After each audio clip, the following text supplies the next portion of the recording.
Everyone, welcome back to our YouTube channel Pakistani girls react. तो आज हम जिस वीडियो पर रिएक्ट करने जा रहे हैं उसका टाइटल है Chandrayaan 3 what will India do on the moon.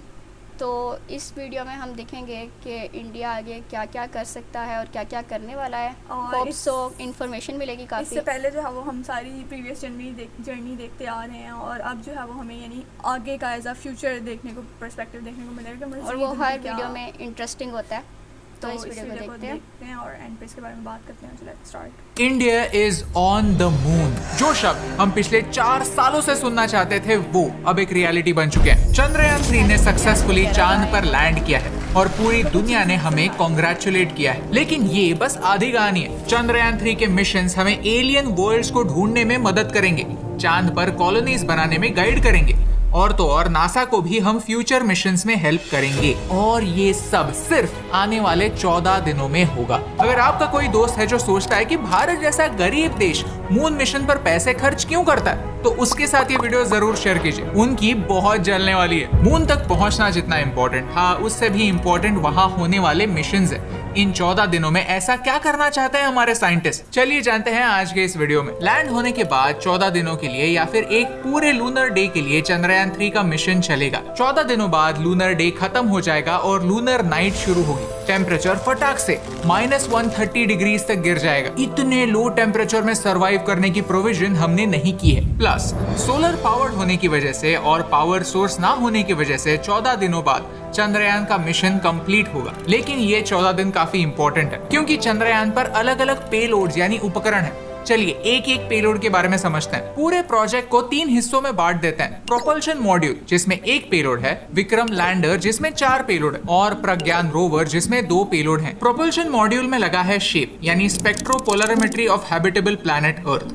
ये मून को नहीं अर्थ को ऑब्जर्व करेगा। ऐसे कौन से क्वालिटीज है, कौन से कंपोनेंट्स हैं जो हमारी पृथ्वी को हैबिटेबल बनाता है, जिनकी वजह से लाइफ पृथ्वी पर पॉसिबल है। शेप यही स्टडी करना चाहता है। एज ऑफ नाउ हमने 5000 से ज्यादा एक्सोप्लैनेट्स डिस्कवर किए हैं। लेकिन इनमें से कौन से एक्सोप्लैनेट्स में लाइफ सर्वाइव करने के चांसेस हैं और कौन से एक्सोप्लैनेट्स में नहीं, ये जवाब हम इतना दूर बैठकर कैसे दे सकते हैं? वेल, इस इंस्ट्रूमेंट की हेल्प से, शेप से हमें हैबिटेबल एक्सोप्लैनेट्स ढूंढने में मदद होगी। ऐसे प्लैनेट्स जहां आज एलियंस हो सकते हैं या फिर जो फ्यूचर में हमारी कॉलोनीज बन सकते हैं। जो प्लैनेट्स हमसे कई लाइट ईयर्स दूर है उन्हें हम किसी भी टेलीस्कोप से नहीं देख सकते, लेकिन हाँ उन प्लैनेट से आने वाले लाइट को स्टडी जरूर कर सकते हैं। जो लाइट हमें दिखता है उसे विजिबल स्पेक्ट्रम कहा जाता है, लेकिन उस लाइट को छोड़कर भी और तरह के रेज होते हैं। जब ही ये रेज किसी ऑब्जेक्ट से इंटरेक्ट करते हैं तो कुछ रेज अब्सॉर्ब हो जाते हैं और कुछ रेज नहीं। इस बेसिस पर हम पहले तो ये स्टडी करेंगे कि अर्थ से आने वाले लाइट रेज कैसे दिखते हैं और फ्यूचर में उससे मिलते जुलते लाइट रेज कहां से आ रहे हैं वो स्टडी करने की कोशिश करेंगे। आसान भाषा में शेप का काम यही है। इससे हमें एग्जैक्टली ये तो पता नहीं चलेगा कि जादू किस प्लैनेट पर रहता है, लेकिन हाँ ये पता चल जाएगा कि किस दिशा में ट्राई करना चाहिए। आगे बढ़ते हैं विक्रम लैंडर की ओर। विक्रम लैंडर का नाम father of Indian space programme Vikram Sarabhai की स्मृति में है। उनके कंट्रीब्यूशन के बारे में हमने एक वीडियो बनाया है जो आप यहाँ पर देख सकते हैं। विक्रम का पहला पेलोड है ILSA, instrument for lunar seismic activity. जैसे अर्थ पर अर्थक्वेक्स आते हैं, चांद पर मूनक्वेक्स आते हैं। चंद्रयान 3 सिर्फ मून के सरफेस को ही नहीं मून के कोर को भी स्टडी करना चाहता है। और ये कैसे होगा? साइस्मिक एक्टिविटी को स्टडी करके। लूनर कोर को स्टडी करना, वहां पर कौन से स्ट्रक्चर्स बनाए जाते हैं ये फिगर आउट करने के लिए इंपॉर्टेंट है। रंभा यानी radio anatomy of moon bound hypersensitive ionosphere and atmosphere. हम सबको वातावरण यानी एटमॉस्फेयर के बारे में तो पता है, लेकिन अर्थ के अराउंड एक मैग्नेटोस्फीयर भी है जो हमें सूरज से आने वाले हार्मफुल रेडिएशन से बचाता है। चांद पर ऐसा कोई मैग्नेटोस्फीयर नहीं है, तो होता यह है कि सूरज के चार्ज पार्टिकल्स चांद तक डायरेक्टली पहुंचते हैं। सोलर रेडिएशन और मून के सरफेस की वजह से वहां एक चार्ज पार्टिकल्स का आयोनोस्फीयर बन जाता है। चांद का आयोनोस्फीयर अर्थ के आयोनोस्फीयर से 1 मिलियन गुना कम डेंस है। इसके बारे में ज्यादा रिसर्च अवेलेबल नहीं है, तो फिर रंभा एक इंपॉर्टेंट स्टेप फॉरवर्ड होगा। 4 step. Chandra surface thermophysical experiment. अगर फ्यूचर में हमें चांद पर एक ह्यूमन कॉलोनी बनानी है तो वहां पर हमें ह्यूमंस को भेजना पड़ेगा।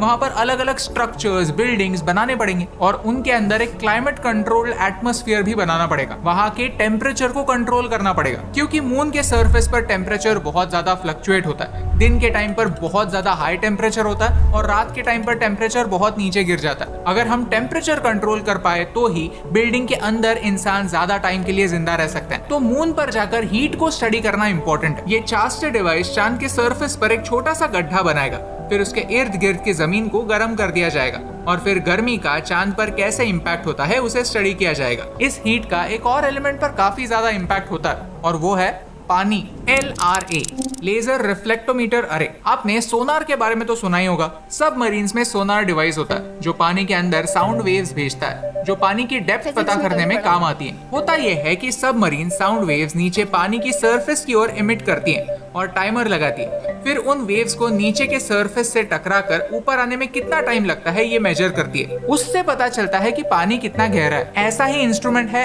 LRA। इंटरेस्टिंग बात यह है कि ये इंस्ट्रूमेंट नासा का है। उन्होंने सोचा कि चंद्रयान मून पर जा ही रहा है तो हमारा भी एक इंस्ट्रूमेंट लेकर जाए। तो LRA एक मिरर है जो लेजर की मदद से चांद और पृथ्वी के बीच का डिस्टेंस एक्यूरेटली मेजर कर पाएगा, जिससे फ्यूचर मिशंस के लिए बेटर कैलकुलेशंस करने में मदद होगी। 1970s में अपोलो प्रोग्राम के दौरान नासा ने ऐसे ही रिफ्लेक्टोमीटर चांद पर प्लेस किए थे, लेकिन अब टेक्नोलॉजी इंप्रूव हुई है। अब अमेरिका अपना आर्टेमिस मिशन लॉन्च करने जा रहा है, जिसका बजट होगा 93 बिलियन US डॉलर्स। यहाँ अमेरिका ऑलमोस्ट 50 सालों बाद चांद पर ह्यूमंस को भेजने जा रहा है। रिस्क्स काफी हाई हैं, तो कैलकुलेशंस अचूक होना इंपॉर्टेंट है और इसमें इसरो उनकी मदद कर रहा है। विक्रम लैंडर के बाद बात करते हैं प्रज्ञान रोवर की। ये रोवर विक्रम लैंडर से सिर्फ आधा किलोमीटर दूर ही एक्सप्लोर करेगा, लेकिन इसका काम भी काफी इंपॉर्टेंट है। ये एक सोलर पावर्ड रोवर है जो विक्रम से कम्युनिकेट करेगा और फिर विक्रम से इंफॉर्मेशन यहाँ पृथ्वी तक पहुँचेगी। इसमें 2 पेलोड्स हैं। APXS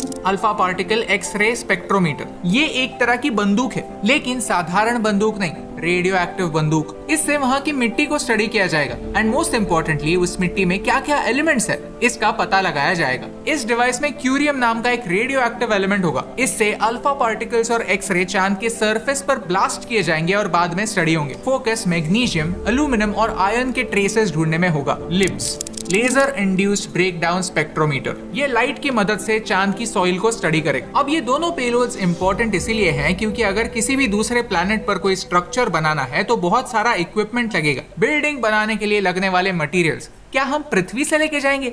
घंटा। बेहतर आइडिया यही है कि वहां पर देखो कि वहां के सॉइल में क्या क्या मटेरियल्स अवेलेबल है, उन्हें माइन करो और उनसे ही कुछ बनाने की कोशिश करो। कम से कम मटेरियल पृथ्वी से ले जाओ। अगर हमें एक इंटरप्लैनेटरी स्पीशीज बनना है, यानी सिर्फ एक प्लैनेट पर ही नहीं अलग अलग प्लैनेट्स पर हमारा बेस बनाना है, तो हमें अडेप्ट करना होगा। नए प्लैनेट के सरफेस पर जाकर नए एलिमेंट्स को यूज कर ऐसे स्ट्रक्चर्स बनाने पड़ेंगे जो ह्यूमंस को सपोर्ट कर पाए। अगर आपका वजन पृथ्वी पर 100 किलो है तो चांद पर सिर्फ 16 किलो होगा। इसका मतलब जानते हैं? आपको डाइट की नहीं, एस्ट्रोनॉट बनने की जरूरत है। जोक्स अपार्ट, हमें अगर स्पेस में बड़े बड़े प्रोग्राम शुरू कर रहे हैं तो मून हमारा एक चेक पॉइंट हो सकता है। पृथ्वी से बड़े बड़े रॉकेट्स लॉन्च करने से बेहतर है कि मून से रॉकेट्स लॉन्च करो। और फ्यूचर की ऐसे ही एम्बिशियस प्लान्स की तैयारी चंद्रयान 3 से शुरू हो रही है। और इसीलिए चंद्रयान 3 की सक्सेस सिर्फ भारत के लिए ही नहीं, पूरी ह्यूमैनिटी के लिए एक नए दौर की शुरुआत है। क्योंकि भारत ने शुरुआती दौर से ही ये क्लियर कर दिया था कि हमारा स्पेस प्रोग्राम पीस के लिए। हम इकलौते ऐसे देश हैं जो स्पेस का इस्तेमाल वेपन्स या प्रॉफिट के लिए नहीं, पूरे ह्यूमैनिटी की भलाई के लिए कर रहे हैं। वसुधैव कुटुंबकम, इस मोटो को हम पृथ्वी पर ही नहीं स्पेस में भी फॉलो करते हैं। ये हर भारतवासी के लिए शान की बात। चलिए अब सोचते हैं कि चंद्रयान 3 का लॉन्ग टर्म इम्पैक्ट क्या होगा। सबसे बड़ा इम्पैक्ट होगा इकोनॉमी पर। भारत का स्पेस सेक्टर आज $8 बिलियन का है। एस्टिमेट्स कहते हैं कि 2040 तक हमारा स्पेस सेक्टर $40 बिलियन का होने वाला है। लेकिन ये फिगर्स चंद्रयान 3 के सक्सेस से पहले की फिगर्स हैं। हो सकता है कि अब ये प्रोग्रेस स्पीड पकड़ ले। जहां ग्लोबल स्पेस सेक्टर सिर्फ 2% पर एनम से ग्रो हो रहा है, भारत का स्पेस सेक्टर 4% पर एनम से ग्रो हो रहा है। प्लस हम स्पेस सेक्टर के स्टार्टअप्स को एनकरेज कर रहे हैं। आने वाले 1 या 2 सालों में ही आप भारत के स्पेस एक्स की कहानी सुनेंगे, जिनमें से कुछ तो ऑलरेडी बहुत अच्छा काम कर रहे हैं। Water based eco friendly engines बना रहे हैं। स्पेस के सारे सैटेलाइट्स का मैप बनाकर स्पेस ट्रैवल और सेफ बना रहे हैं। इन सारे स्पेस स्टार्टअप्स की कहानियां हम आप तक जल्द ही पहुंचाएंगे। अगर आप उनकी कहानियां जानना चाहते हैं तो सब्सक्राइब करना ना भूलिए। सेकेंड इम्पैक्ट होगा हमारी स्पेस कैपेबिलिटी कैपेबिलिटीज पर सॉफ्ट लैंडिंग काफी डिफिकल्ट होता है, जो हमसे पहले सिर्फ 3 और देशों ने किया है। इजराइल भी चांद पर सॉफ्ट लैंडिंग नहीं कर पाया था। हमारे पास सॉफ्ट लैंडिंग कैपेबिलिटीज हैं, ये हमने अब प्रूव कर दिया है। ये हमारे लिए गर्व की बात, यानी फ्यूचर के ह्यूमन मिशंस में हमारा और बड़ा योगदान होगा। जियोपॉलिटिक्स की बात करें तो अमेरिका रशिया के साथ या फिर चाइना के साथ कोई भी स्पेस प्रोजेक्ट लॉन्च नहीं करेगा, तो बचता कौन है? हम। थर्ड इम्पैक्ट होगा हीलियम 3 माइनिंग। पृथ्वी के एनर्जी सोर्सेज खत्म हो रहे हैं, हमें अल्टरनेटिव एनर्जी की जरूरत होगी। हीलियम 3 का इस्तेमाल करके न्यूक्लियर फ्यूजन एक रास्ता हो सकता है। ये हीलियम 3 पृथ्वी पर काफी रेयर है, लेकिन चांद में अबंडेंटली अवेलेबल है। भारत ही नहीं, चाइना, रशिया और अमेरिका भी इसी एनर्जी को टैप करने की कोशिश में। आने वाले टाइम में हम एनर्जी ऑफ द फ्यूचर के बारे में भी वीडियो बनाएंगे। चंद्रयान इंपॉर्टेंट इसीलिए क्योंकि अब हमें स्पेस सेक्टर में इग्नोर करना दुनिया के लिए इम्पॉसिबल होगा। साथ ही साथ लूनर माइनिंग और मार्स मिशन की तैयारी में भी इस डेटा का काम होगा। इस वीडियो का पर्पस यही है कि एक आसान भाषा में टेक्निकल डिटेल्स आपको समझाएं। सिंप्लिसिटी के कारण अगर कोई गलती हो गई है तो माफी चाहता हूँ। आई एम श्योर मुझसे बेहतर और नॉलेजेबल लोग कमेंट्स में मुझे करेक्ट जरूर करेंगे। लेकिन ये देखकर बहुत अच्छा लगता है कि 8 मिलियन से ज्यादा लोगों ने चंद्रयान 3 लैंडिंग यूट्यूब पर लाइव देखा। मल्टीप्लेक्सेस लैंडिंग के शोज दिखा रहे थे जो हाउसफुल थे। अलग अलग धर्म, जाति, पंथ के लोगों को साइंस ने एक साथ लाया।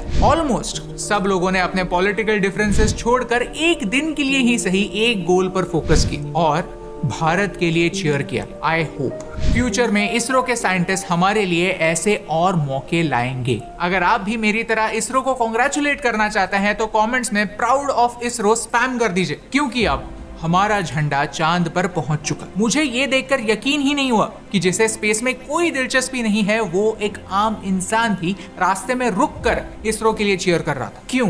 क्योंकि ये उस हर भारतवासी की जीत है जिसे इस बात पर भरोसा है कि हम ग्रेटनेस के लायक हैं, और हर उस इंसान के लिए एक करारा चाटा जो सोचता है कि इस देश का कुछ नहीं हो सकता। Chandrayaan is the pride of India, और यही शान की बात आप तक पहुंचाने से मुझे फर्क पड़ता है। सबसे पहले अगर इसमें बात कर ली जाए कि जैसे उन्होंने बताया कि ल्यूनर मंथ जो होता है वो 28 डेज़ का होता है, और उसमें 14 डेज़ के लिए जो है वो वहाँ पे दिन रहता है और 14 डेज़ के लिए जो है वो वहाँ पे रात होती है।